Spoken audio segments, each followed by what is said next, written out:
जय हिंद, नमस्कार साथियों। भोजपुरी से एक बड़ी खबर निकलकर सामने आ रही है। भोजपुरी के शेर कहे जाने वाले hit machine trending star Khesari Lal Yadav का होली से पहले जो उन्होंने किया है, जिसे देखकर आप हैरान हो जाएंगे, दिखाएंगे इस वीडियो में। लेकिन उससे पहले आप लोगों से एक छोटी सी प्रार्थना है, अगर आप इस चैनल पर पहली बार आए हैं तो इस वीडियो को दिल से लाइक कर दीजिए, और इस चैनल पर नए आए हैं तो सब्सक्राइब करें, ताकि हमारे वीडियो का नोटिफिकेशन सबसे पहले आप तक पहुँचता रहे। तो जी हाँ साथियों, देर ना करते हुए वीडियो शुरू करते हैं। कहते हैं भोजपुरी के दो नाम बहुत बड़े, एक पावर स्टार पवन सिंह और एक hit machine trending star Khesari Lal Yadav.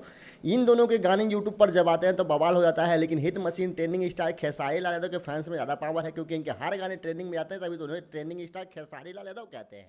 तो जी हाँ साथियों, hit machine trending star Khesari Lal Yadav और शिल्पी राज का एक नया गाना आया है, होली के दिन पे रिलीज किया गया है, होली के 2-4 दिन पहले, जो कि भोजपुरी में एक तरह से हंगामा मचा रहा है। उस गाने का नाम है रिपोर्टवा लिखी दरोगा, ये मामला चोरी चोरी के। इस गाने की कमाई जानकर आपके होश उड़ जाएंगे। लेकिन उससे पहले आप पावर स्टार पवन सिंह और hit machine trending star Khesari Lal Yadav में किसे नंबर मानते हैं, अपना राय कमेंट बॉक्स में जरूर दीजिए।